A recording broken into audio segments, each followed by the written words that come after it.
Welcome everyone to Dead Talk Live. I'm your host Viz from Walking Dead Now.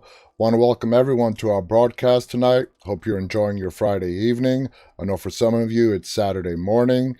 If you are joining us for the first time and want more information about our show, please visit us on the web at deadtalklive.com. And if you haven't visited us on YouTube yet, please go. Our channel's name is called Walking Dead Now. And once you're there and you like what you see, you can feel free to go ahead and subscribe. Again, that's Walking Dead Now on YouTube. Let me say hello to some of our viewers tonight. We have a regular singer chick is with us. Khaleesi is joining us. CC Weezy. Carlos is with us on Facebook. Colette is also with us on Facebook. Justin is with us on YouTube. Singer chick, already mentioned. AJ is with us. Welcome to Lindsay Sparks. On the Instagram side, I want to say hello to Zachary Thomas John, who's joining us. Myra is giving us a smiley left face. Smita is joining us. Benrick. Welcome to all you guys. Like I said, I hope you're enjoying your Friday evening or Saturday morning, depending where you're located in the world, because our audience really is global. We have people all around the world tuning in to watch us. So again, welcome. And a scheduling update that I promised you last night. Zoe Coletti, who plays Dakota on Fear the Walking Dead, is going to be with us this coming Monday, November 16th. That is confirmed. So Dakota is going to be with us. Dakota from Fear the Walking Dead, who plays Virginia's sister, will be our live guest right here on Dead Talk Live this coming Monday, November 16th. Starting at our regular time, which is 9:30 p.m. Eastern U.S. time. So make sure to tune in for that one because that should be fascinating. So let's go ahead and get started with some of the headlines that are out today. This one surprised me. Just a little disclaimer here. Today I did watch the latest episode of World Beyond. Good episode. Very interesting. We get a nice backstory for Huck, and it's fascinating. I would say so far, I'm not going to spoil anything, so don't worry.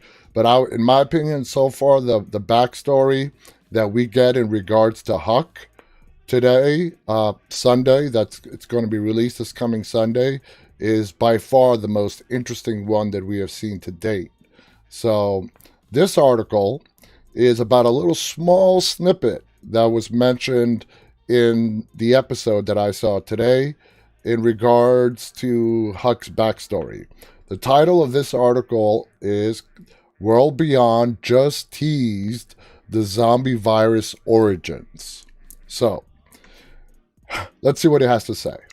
Rabies, spores, Walter White from Breaking Bad, ? Plenty of theories have been proposed, but we're now a decade into the Walking Dead's reign on the screen, and we still have no idea how the zombie pandemic actually started. And as I've stated in the past, I don't think we're ever going to find out. Back in January 2020, not long before our own apocalypse began, they're being a little melodramatic there because, yeah, the state of the world is bad. Calling it an apocalypse is a little melodramatic. The Walking Dead creator Robert Kirkman sort of answered that question with a tweet which simply stated, Space Spore. Fans, including our own readers, were skeptical, believing that this so-called revelation was just a joke, and since then, Kirkman has indeed confirmed he was just kidding. It was a joke. I would never reveal something like that in a tweet. However, a new episode of The World Beyond has now hinted that the true cause of the virus might be spaceborne after all. Now, like I said, I'm not going to spoil it for you guys. I'm going to wait for you guys to watch the episode on Sunday. But that paragraph that I just read, where it says they hinted that the true cause might be spaceborne, is completely overblowing the scene in the show, in the latest episode that is going to be released this Sunday. So I just got to say that. I saw the episode today, and they are completely overblowing that little snippet that was in the episode. In episode 7, which is called Truth or Dare, Huck recalls life as a soldier. She was a Marine in the early days of the apocalypse. During one of these flashbacks, she and the rest of her unit are instructed to search nearby service tunnels and escort civilians out of harm's way. It was a simpler time, just days or even hours, before anyone really understood the true magnitude of the threat. Just as they walk into Walker territory, a pair of soldiers start gossiping about what's going on. And one says, I heard it come back on a rocket, that it started in space. Somebody breathed it in, turned in their stomachs, and they got on a plane. That's it. Just that line. And it was just a rumor, as somebody trying to explain where somebody told somebody and somebody told somebody else. And you know the game. It goes all the way across the line. It's something completely different. It's people coming up with theories. Now, we're going into the minds of the characters, into the world that they're living in that is completely falling apart around them. So, what I think happened in World Beyond, the writers took what Kirkman said and they decided to have some fun with it. And why not add this sentence into World Beyond? Just to play along, have some fun with it. I don't think it's anything more than that. The true origins of the zombie virus have not been revealed.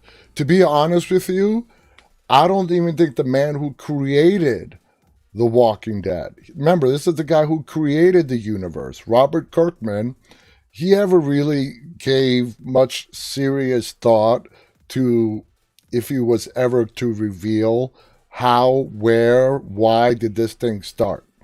You know, so he made a joke in a tweet.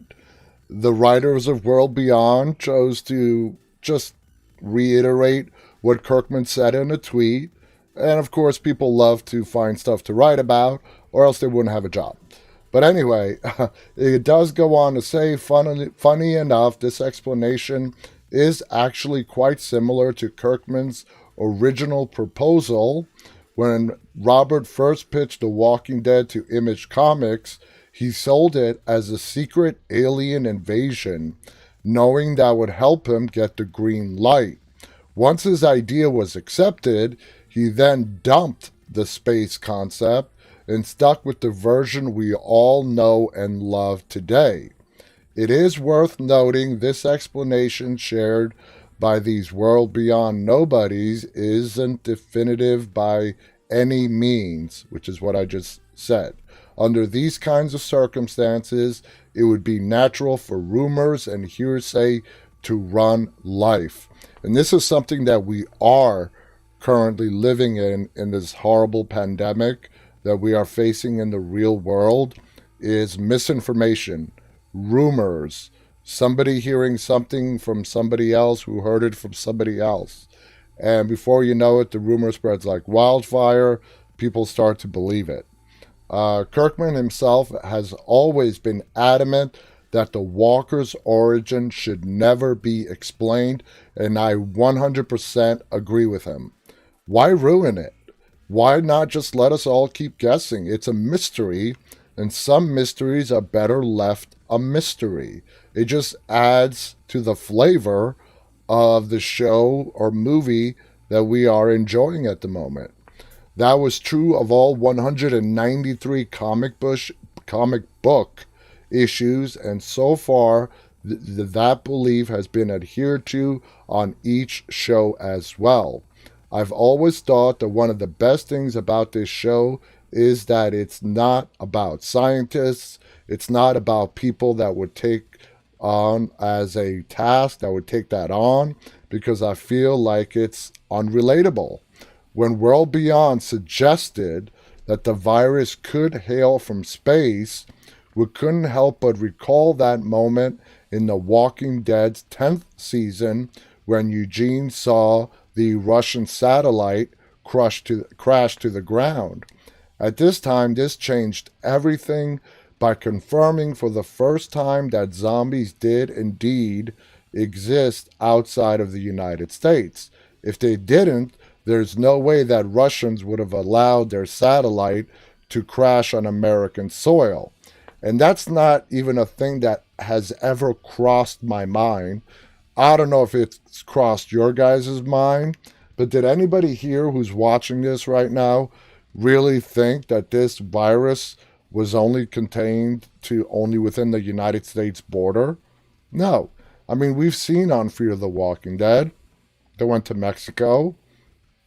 And even in the comic books, not in the TV show, in the very early stages of the comic books, there's a reference to Rick Grimes' brother, Jeffrey, who is actually stuck overseas when the apocalypse starts to break out and he's trying to make his way back home. Of course, in the TV show, Rick's brother is non-existent. No, never mentioned. We never hear anything about Rick having siblings or anything like that. Now, looking back now through this surprise collision also opens the Walking Dead franchise up to further space-bound possibilities. While satellites like this are usually unmanned, it's possible that some astronauts may continue to survive on something bigger like the International Space Station. Oh boy. I don't even know what to say about that. Although that seems less and less likely as time goes on, as Matt Negrete rightly points out, it's not just a post-apocalypse now, it's post-apocalypse, until our favorite survivors have discovered what really caused the virus. It is going to stay that way.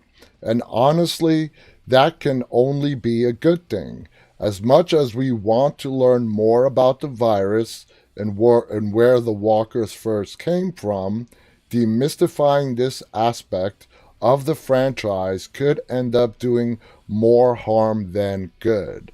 And I absolutely agree. And personally, I don't want to know. Like Kirkman says, it's unrelatable. Who cares where it came from? The problem is it's here. It's what they're dealing with. Finding out the origins, unless it somehow leads to a miraculous cure, it's irrelevant. So on that note, let's just keep blaming those pesky space spores and be done with it. So there you go. Let's see what you guys are saying. Stone Walker writes it was aliens. Colette writes ships have been beached. Yeah. Lindsay Sparks also writes, nope, never believed that. Navaneeth is with us on Facebook. Barbara is with us on Facebook. Welcome to you guys, as is Sonia on Facebook. Eduardo is with us on Instagram. Lelaine just joined us on Instagram as well. Welcome to all you guys. So here's an interesting article. This is from Lenny James, who plays Morgan, of course. The title of this one is Lenny James Calls for Morgan and Rick Reunion. The Walking Dead star Lenny James is hoping his character Morgan Jones will be reunited with Andrew Lincoln's Rick Grimes before the AMC series comes to an end. Now that I would love to see. The actor who first appeared as Morgan all the way back in season 1 and now featured on the spin-off show Fear the Walking Dead, wants the characters to have one final meeting for the sake of closure. In response to a fan question, James said, I agree with anything that means I will be back in the company of my mate, Andy. So yes, if closure does it, then let's have closure. Rick Grimes doesn't have a part of the show since his apparent death in season 9, disappearance more likely is the right answer. However, Lincoln is set to reprise the character for a trilogy of movies, which will apparently be set after his heroic sacrifice. So Morgan and Rick reuniting on the TV show, I don't see that happening. Now, Morgan being in the movies, that would be great. It would also be a great way to bring in the Fear people, Fear the Walking Dead people, and the Fear storyline into the Rick Grimes movies. We already know that World Beyond is all about the CRM, and that's a huge part of what the movies are going to be about. Let's bring in some of the Fear people into the movies as well. Let's make the movies all inclusive of the entire franchise. That would be great. Let's find a way to get Lenny James into the movies where he does meet up with Rick. I would love to see Rick and Morgan side by side again, fighting a common enemy. Okay? These characters, those two are what started this franchise over 10 years ago, and I think it's only fitting that it should be those two near the end to finish off at least the original storyline and into the movies. Singer Chick writes that would be awesome. Lil Phil wants to know on YouTube, when are they planning for the movies to come out? It's not known. They're still working on scripts. Filming has not begun yet. So there is no date yet. No date. They, the last week, what we keep hearing out of Scott Gimple is they are refining the scripts and that hopefully filming will begin sometime soon. That's all we know. Everything else that you might hear is all rumor and speculation. CC writes that key that Morgan has unlocked some CRM property. That's a good way to tie it together. I mean, yeah, the CRM has been a part of Fear, with Isabel meeting with Al in season 5, and again this season with the whole couple of episodes ago on the rooftop. So that would be great. That would be great if that key does have something to do with the Civic Republic military. As we get deeper, and you guys will see as you see this latest episode of World Beyond, if you haven't seen it yet, if you don't have AMC Plus and you're waiting for Sunday, you'll see that as with each episode, we are getting deeper and deeper into the CRM storyline, which is what the World Beyond is completely all about. So let's move on to the next thing. Here's something you guys may not have known. I did not know this. A Walking Dead actor made a secret cameo in the Walking Dead World Beyond. An actor from the past of The Walking Dead claims a rare double role by making a secret cameo in the spin-off World Beyond. During a flashback in the season 1 episode, The Tiger and the Lamb, a blood-stained Silas listens to a tape recording gifted to him by his doting Poppy and Grammy for his 6th birthday, as he's handcuffed for a violent outburst committed against his father. And, speaking of Silas also has a huge part in this upcoming episode, so you don't want to miss it. Continuing on, as he is handcuffed for his outburst, in the present 10 years post-apocalypse, Silas comforts himself after surviving the blaze of glory with another tape from Grammy and Pappy, who cites Bible verse Isaiah 40:28 as Silas cozies up with Iris, played by Aaliyah Royale. The Walking Dead World Beyond co-creator and showrunner Matthew Negrete confirms the uncredited acting voice Silas's Poppy is Jeff Kober. Now, do you guys know who Jeff Kober is? Jeff Kober is the one who played Joe in The Walking Dead and the miniseries, the webisodes Red Machete. Remember Joe? Remember what Rick did to Joe? Biting his throat out? That's Joe. And that was his voice in World Beyond when Silas is listening to his grandma and grandpa. Joe was the leader of the Claimers, a sadistic group of marauders encountered in the fourth season of The Walking Dead until Rick Grimes violently killed him for terrorizing Carl, Michonne, and Daryl in season 4, titled Episode A. Negri confirmed the secret cameo on Twitter, adding that the voice of Silas's Grammy is also someone from the Walking Dead universe. Negri, a writer on The Walking Dead from seasons 4 through 9, did not reveal their identity or whether they're from The Walking Dead or Fear the Walking Dead. So that's a mystery, okay? Not only is Silas's granddad Joe from The Walking Dead, who we all know who Joe is, one of Rick's most vicious acts that we can all get behind. He did it to save his son, and he bit Joe's, carotid artery and his whole half of his throat out to get out from his grip. But who's the grandma? I have no idea who the grandma is, and they're not telling us. So if you guys can figure it out, if you guys can do some kind of voice match, replay that episode and listen to who the grandmom is on that tape, let us know, because I just saw this article shortly before coming on the air tonight. I have not had enough time to go back and listen to that episode again and try to figure out who the grandma is, but I'm going to do that and try to see if I can try to put the voice to a name.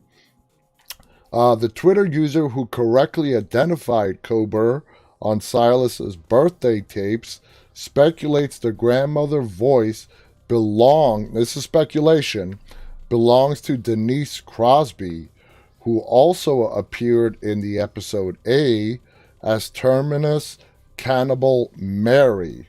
She's the crazed woman killed after a fight with Carol in No Sanctuary, the season 5 premiere of The Walking Dead. Silas' violent past continues to be a sticking point for the typical shy survivor who once asked Iris if she believes he killed his father in an unfettered rage. Based on what we hear in the tapes, they're his grandparents, and they're leaving a voice message for him when he is 6 years old, wishing him a happy birthday. Negri previously told EW about Silas tapes and their words of encouragement for him, and there are also some hints in there in terms of how they are talking to him. And they seem to have this very comforting tone, and they quote a prayer, a passage from the Bible, in that last section there with Silas. He continued, and it's assuring him that the world is good because we make it good despite the adversity that we may face. So there is an implication there that even when Silas was 6 years old, there was something very harsh that he was facing, and his grandparents were trying very much to be there for him emotionally, even if they could not be there for him physically.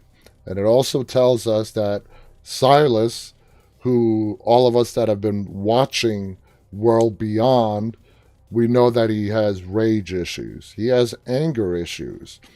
And we've also been given hints that these did not just come out of nowhere. These little hints and clues that we have seen so far is that his father was most likely abusive. He killed his father probably in self-defense. That has really screwed with Silas's mind, as you would expect it to screw with anybody's mind if you're forced to kill your father in self-defense, especially with your bare hands. Anyway, this coming episode, I'm not going to spoil it, but big stuff with Silas, so you don't want to miss it. Let's see what you guys are saying. Little Phil's talking about Rishon. Rishon is good, but Carol and Daryl's friendship is better. Arstio writes, I cannot wait till Sunday. It's a great episode. It's a great episode of World Beyond. You don't want to miss it. We got to wait till Sunday. Even if you have AMC Plus, Fear gets released Sunday morning. It doesn't get released 72 hours early as World Beyond does. So, next on our list tonight, before we move on, I want to say hello to Andrew Valentine on Instagram. Welcome, Andrew. Gaint Prince is with us, giving us a smiley love face. Let's see who else. Lucas24 has just joined us on Instagram. Welcome to all you guys. Sabrish is also with us. I love the floating love hearts on Instagram, guys. Keep them coming. So, next thing on our list is Fear the Walking Dead corrects a Dwight problem from Season 5. Excuse me. Fear the Walking Dead Season 6 has fixed a big problem with Dwight, played by Austin Emilio, that carried over from Season 5. A lot of fans familiar with Dwight's arc from The Walking Dead took issue with how the series handled his character development when he joined the spin-off show. After being a member of the Saviors and one of Negan's most reliable lieutenants on The Walking Dead, Dwight betrayed his leader and helped Rick win all-out war. Though he contributed much to their victory, it wasn't enough to make up for his actions during his time with the Saviors. For this reason, he was banished for good by Daryl. Following his exile, Dwight met up with John and June and joined Morgan's group in Fear the Walking Dead Season 5. Since then, Dwight has evolved into someone Morgan and the others can depend on. And even coming from Dwight's mouth, Morgan, June, John, that's his new family. He just said that in last week's episode. The situation with Dwight took an interesting turn when Sherry, played of course by Christina Evangelista, re-entered Dwight's life in Fear the Walking Dead Season 6, Episode 5, called Honey. Dwight found himself initially siding with Sherry and Raleigh against Morgan and Al in the debate about what to do in regards to Virginia. Dwight also used torture against the pioneer that was driving Al's SWAT vehicle. Dwight's behavior in these scenes was reminiscent of the person he was in The Walking Dead when he was working for Negan. Showing this side of Dwight has helped Fear the Walking Dead fix a problem on the AMC series had in Season 5, which was rushing his redemption arc. I don't agree with that. I'm sorry, I don't. We last see Dwight on The Walking Dead at the end of Season 8. Okay? We don't see him again until Season 5 of Fear. He tells us on the show that he has been traveling for over a year looking for Sherry. So, just because the redemption arc is not shown to us on screen, his redemption arc, as far as I'm concerned, started the moment he realized that he needed to side with Rick when he betrayed Negan. For me, that is the start of Dwight's redemption arc. It goes on to say, in Season 5, it didn't take long at all for Dwight to adjust to the views of people like John and Morgan, who have been intent on doing what they can to help survivors in need. His interactions with the selfless and good-natured John Dory had a transformative effect on Dwight, and to many people, it was believed that Dwight changed a bit too quickly. After all, Dwight was a villain on The Walking Dead and someone who was from a good guy even when he was on Rick's side. It should be noted that Dwight didn't help Rick because it was the right thing to do. he fought against Negan for the purpose of revenge. That's basically true. The reasons we hear Dwight give Daryl when he's asked, why are you helping us? And even Rick, remember, they brought him in. He came to Alexandria, and Daryl was ready to kill him right then and there. And Dwight convinced them that he wants Negan to be brought down. Ultimately, they'll let him go. They'll let him go back to the Saviors in the Sanctuary, and he does deliver intelligence to them that is a huge advantage for Rick and the gang. So that's true, what they just said there about, yeah, it wasn't because he was in love with Rick and his philosophy. It was much more in the way of bringing Negan down because he realized that Negan was just not a good person back then. So it was hard to imagine Dwight's dark side disappearing so easily, but Honey, the episode, was shown that it was never really gone. It was merely repressed. To be a better person, Dwight locked away that side of himself, but it was always there, and Sherry's return threatened to send him back on a dark path.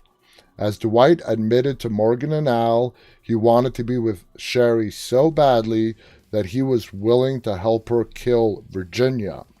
It's become clear now that Dwight's transformation isn't complete, and considering how far he had to go, that makes sense for his character.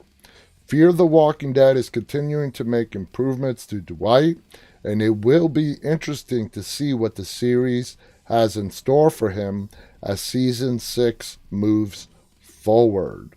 So what do you guys think about that?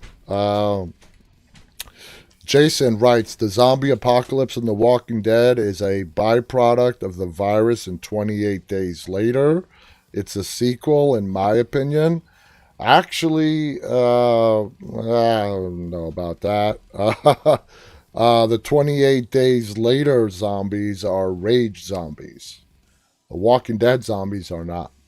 They're the 28 Days Later, they're like the World War Z zombies. They run, and they run fast, as opposed to the zombies we have in The Walking Dead. Little Phil on YouTube writes, didn't Morgan go to Texas? Interesting that Dwight went to Texas. Well, Dwight was following Sherry's clues, and it led him to Texas. Morgan, when he initially meets up with John Dory, I believe they are in Mississippi, not Texas. They are in Texas now, but when he meets up with John Dory and Alicia and Strand, I believe it's in Louisiana. Somewhere around that area, and now they are in Texas. I could be wrong, but I'm pretty sure it was somewhere around that area. Lindsay Sparks writes, I didn't like Dwight at first, but he grew on me. One of my favorite characters on Fear. I feel the same way. I wasn't a big fan of his in the beginning, but he has become a vital piece to the Fear storyline, and they've done an excellent job in the writing when it comes to Dwight's character. Colette writes, didn't he steal Daryl's bike? He did. When we first got to meet Dwight and his wife Sherry and his sister-in-law, who did not make it out of that scene, out of the woods alive, Dwight and Sherry were running away. And they see the saviors were chasing after them. They have a change of heart. They take Daryl's bike and they go back to the sanctuary. Huge mistake. Negan paid. He burned half of Dwight's face off, and he took his wife as his own wife. So, stupid decision. Daryl was 100% correct when Sherry tells him, I'm sorry, and Daryl says, you will be. You're gonna be. You're gonna be sorry. Let's see. Lisa writes, Dwight was hurt and confused with everything falling apart and needing to survive with Negan. When he crossed over to Fear, his desire to no longer be alone, and seeing Morgan needed to prove himself as trustworthy. I agree with that. Jason Byrne writes, the byproduct, was a potential calming of the rage, but was screwed in the lab and went the other way. All right. Possible. Anything is possible. I don't know if you guys watched the zombie show that is supposed to be coming out with a second season on Netflix called Black Summer. I love that show. It's only had one season so far. Season 2 is going to come out. Like everything else, it's been delayed. But Black Summer on Netflix is supposedly the start of the zombie virus for Z Nation. Now, you guys who have been watching me for a while know that I'm not a big fan of Z Nation. If you're going to make a comedy, make a comedy. If you're going to make a drama, make a drama. Don't try to intermix the two together. I'm not a big Z Nation fan, but I really love Black Summer. I think that's a great show. And that last episode of the season 1 on Netflix, it was only like some 20 minutes long, action-packed from the first second all the way to the last. And I can't wait to see where they're going to go with season 2. Saz writes, loved Black Summer. Yep, absolutely. It was great. I want to welcome Israel with us. Andrew Valentine says they met in Louisiana. There you go. So they did meet in Louisiana, and they are in Texas now. I want to welcome Cody with us on Instagram. Also want to welcome Sub, also, who's with us on Instagram. Praveen has also joined us. Andrew writes, Dwight fought it when he went to Fear of the Walking Dead. Let's see. Okay, I can see what you're saying, Andrew, in regards to Dwight. There's no right or wrong answer.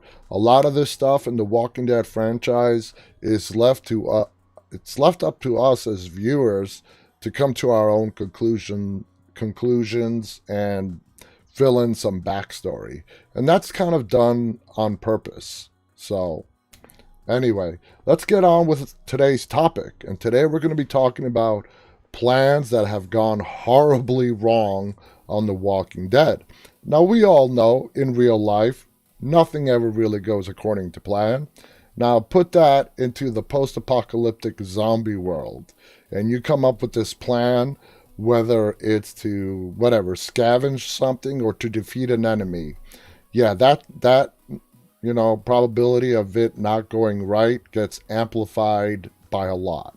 So we're going to discuss over the seasons all the plans that we have seen on The Walking Dead that just did not quite go according to plan. So let's go ahead and let's get started with season 3. In the episode leading up to Laurie's death, there were plans in place to help Laurie with her pregnancy. We know that Herschel, even though he was a veterinarian, he was the only one who had any kind of formal medical training. So it was safe to assume that Laurie was in good hands, at least as good as can be in the apocalypse. When Herschel lost his leg, it was touch and go. We saw Carol stepping up to be the backup in the event that Herschel did not make it to do the C-section on Laurie. Now, you ask, why were they practicing to do a C-section before it was even time to deliver Judith? That's because Carl was born via C-section. And for those of you that don't know, if your first kid is born via C-section, the probability of your second kid have to be born by C-section is huge. So that's what they knew. Carol knew that. Laurie knew that. Herschel knew that. The plan was for Herschel to perform the C-section. When he got bit, Rick had to amputate his leg. We saw Carol stepping up to be the backup in case Herschel died. Remember, it was really touch and go with Herschel. They didn't know if he got infected. Did they cut the leg off in time? Was he going to survive the amputation? He lost a lot of blood. Luckily, he did end up surviving. But in the meantime, Carol was getting ready. She was getting help bringing in female walkers from the outside and practicing on the walkers how to do a C-section when the time came to deliver Laurie's baby. The curveball was neither Herschel or Carol ended up in anywhere close proximity to Laurie when she went into labor. So again, you could plan for something all you want, and you can have a backup to that plan. It can always go sideways. She found herself in the prison basement giving birth, and who actually needed to perform the C-section? Maggie. As a result, not that Maggie did anything wrong, she did the best that she could. It was not looking good for Laurie to begin with. The baby was coming early anyways. She lost a lot of blood. She was not going to make it. And how can we forget that scene that the person that had to put down Laurie was none other than her own son, Carl. Now, you want to talk about a huge pivot moment for a character? Yeah. Carl Grimes having to shoot his own mother before she turned into a walker. In fact, we are not even clear, and I don't believe that Laurie was dead when Carl shot her. She knew she wasn't going to make it. She gives Carl that big speech on how he is going to beat this world. That did not exactly happen. And he did not want to see his mother turn. And neither did she. So he shot her. Up next, we have Andrea attempting to warn Rick's group about the governor's plans when she learns from Milton that the governor is plotting to kill Rick and the gang. Andrea started out confidently sneaking out of Woodbury after convincing Tyrese and Sasha to let her go. Remember, Tyrese and Sasha originally came to the prison, but this one was when Rick was insane. He scared them away, and they went over to Woodbury, and they sided with the governor because at the time, the governor seemed like a more safe bet than Rick was at that time. After a suspenseful chase from the governor, who had tracked her down and hunted her through an abandoned factory, it seemed that Andrea was in the clear. She had slowed down, thinking that the walkers had taken care of the governor, and it's not until she is right outside the prison fences and within the sight of Rick that the governor grabs her and pulls her down to the ground, silencing her. Now, for those of you guys that might not remember that scene, Rick is up in the tower. It's his turn to keep watch over the prison as he's scanning the area. Just before he's about to catch a glimpse of Andrea waving her hands up in the air, up comes the governor, pulls her down, and pulls her out of Rick's view. Literally a split second longer, Rick would have seen her. Now, let's move on to season 4, where we were beginning to see how life in the prison started to go well. Things were starting to go well. Everyone thought, well, more importantly, Rick thought that the governor was gone. He ran away. He was not coming back. The population in the prison had grown. They brought in people from the outside, not to mention the people they brought over from Woodbury. There was 29 days without an incident. That's the premiere of season 4. So everything was going pretty good. Herschel had fully recovered, adapted to moving around on one leg. The group had developed a system to go out on supply runs, led by Daryl and Sasha. There was farming, which sustained them, and the children were getting an education from Carol. Even when the flu outbreak hit them, they were able to get through it and start to settle back into their routine. Then, the unexpected happened for the group, and we find out later that a lot of people blamed Rick for the prison downfall. Primarily Carl. Carl blamed his father for letting the governor just escape. not putting an effort into trying to find him, and thinking that he was not a threat anymore. And we hear that when, after the prison falls from the governor, Carl saves his dad's life. Rick is holding on to dear life, unconscious in the couch where Carl brought him to. And Carl is yelling at his father. And he tells him, in no uncertain terms, that it's his fault. He just let the governor go. And then we also hear it again from Daryl. When Daryl is having his big blowout with Beth after the prison fell, Daryl doesn't necessarily blame Rick for not going after the governor, but he blames himself. He should have done more. He felt he should have done more to go out and look for the governor to make sure that that threat was neutralized. So, after being separated, each of the members started to head into the same direction in the hopes that they would reunite at a safe haven, which was Terminus.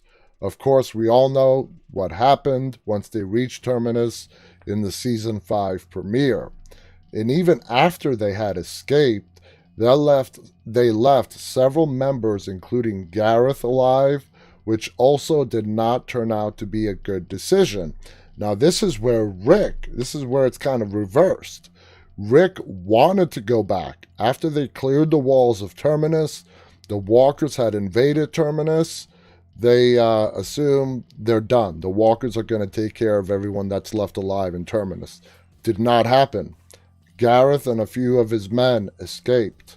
This is where we see it flip from what happened with the governor. Rick learned, from his mistakes. He did not want anyone that was a part of the Terminus community. According to Rick's words, they did not deserve to live. But it was only him. Everybody else wanted to just get out of there. They thought they were done for. The walkers would eat him. Even though Rick was insistent, he was outnumbered. And of course, he finds out that his daughter Judith is still alive. So that leaves him to not go after Gareth, thinking that Gareth is probably dead already or is going to be dead at the hands of the walkers. So next, we have Beth. And going back to that Terminus thing, that decision, of course, had its consequences. Bob got bitten, not in direct relationship to the Terminus people, but they did abduct. They did kidnap Bob. They cut off his leg. They were eating it right in front of him. And Gareth and his people were planning to go into that church and seek their revenge on what Rick and his people did to Terminus. But luckily, Rick got the upper hand, and he kept his promise to Gareth in regards to that red machete. So let's move on to Beth and Noah's great escape from the hospital in Atlanta. The plan was to go down the elevator shaft to the basement and work their way out from there. Although they encountered a few obstacles, with Beth being harassed by Officer Gorman when she tried to steal a key from Dawn's office, Beth managed to fight him off, leaving him to a walker. Noah also falls part way down the elevator shaft, hurting his leg, which does also attract the walkers. When the two of them finally make it out of there and weave their way through all of the walkers outside of that hospital, Beth is unfortunately captured while Noah is able to make a clean getaway. Later on in the season, after Beth is killed, the group decide to take Noah back to the community that he lived in before he ended up in the hospital. But when they arrive, we see that there was an attack on the community and everyone was killed. And this is where we started seeing the graffiti W, which we all know later on it was the wolves. The wolves came in and pretty much killed everyone. Not pretty much, they did. They killed everyone in Noah's community. So that was the wolves. This is also when they lose Tyrese. And man, Tyrese's death, he deserved a lot more. He deserved a lot more than what he got on the show. He had run after a distraught Noah and was ultimately bitten on the arm by Noah's reanimated brother, and then again by another walker. Even though Michonne amputated his arm with the help of Rick, Tyrese's will to live and the shock from his injuries and blood loss claims him, and he is put down by Michonne during their journey back to the others. If you remember the amputation, they were rushing in the car. You see them driving, the car stops, they come out, Tyrese died in the back seat of the car. Now, moving forward to the season 6 premiere, the group have settled into Alexandria and they were facing the threat of the the walker herd in the quarry. But due to a rock collapsing beneath the truck, the walkers were starting to break free, and the plans that they were making for later down the road, a few days from then, they had to enact right away. There was no time to put it off. The walkers were starting to free themselves as they were trapped inside that rock quarry, and it was time to put the plan into action. This was perhaps one of the biggest, well thought out plans that went horribly wrong in so many different ways. They had built steel barricades along the road to create a pathway for the walkers to follow, which would take them away from Alexandria. To achieve this, Daryl, Abraham, Sasha were put on the front line to lead the walkers with the rest of the team. Each was responsible for making sure that the path was clear for the walkers with no distractions for the walkers to go off the path. Now, unfortunately, that plan, which they had put a lot of time into coming up with, went south really quick, because that's when the wolves decided to attack Alexandria. So we're all watching this episode, right? Everything is going smooth. The walkers are moving along the path. We do lose some people along the way, but all in all, they're being, shepherded down the path away from Alexandria. The walls, the makeshift walls that they put up, are holding. And then all of a sudden, at the end of that episode, we don't know what's going on, but a car horn starts blazing from Alexandria. We don't know what that's about yet. We don't find out until the next episode why this car horn is going off in Alexandria. We do find out in the next episode that while they were leading that horde away from Alexandria, like I said, the wolves decided to come in and try to eliminate everybody from Alexandria. And that led to an accident, a car crashing up against a wall, the horn getting stuck, and now all those walkers that were being led away from Alexandria get off the road, and they all surround Alexandria. The truck was driven by the wolves. It crashed into the wall. And then from there, as I just said, everything went wrong. And at that point, Alexandria was under siege. Daryl does become separated from Abraham and Sasha. This is when they had the run-in. This is when Daryl had the run-in with Dwight and Sherry, which is very important because Dwight and Sherry marks our first introduction to the Saviors. This is how we are introduced to Negan's group. It is through Daryl, and when he meets Dwight and Sherry and Sherry's sister in the woods. Now, we're also made to believe that Glenn had been devoured by a walker when he falls off the dumpster when Nicholas shoots himself.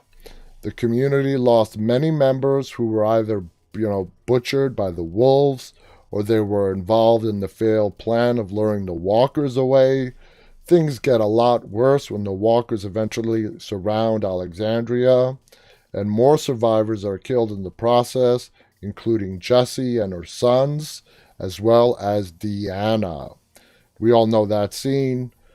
They're all trapped, surrounded by the walkers. Rick knows, of course, they're going to have to move through the walkers. He knows of the plan to douse themselves in the walker blood and guts.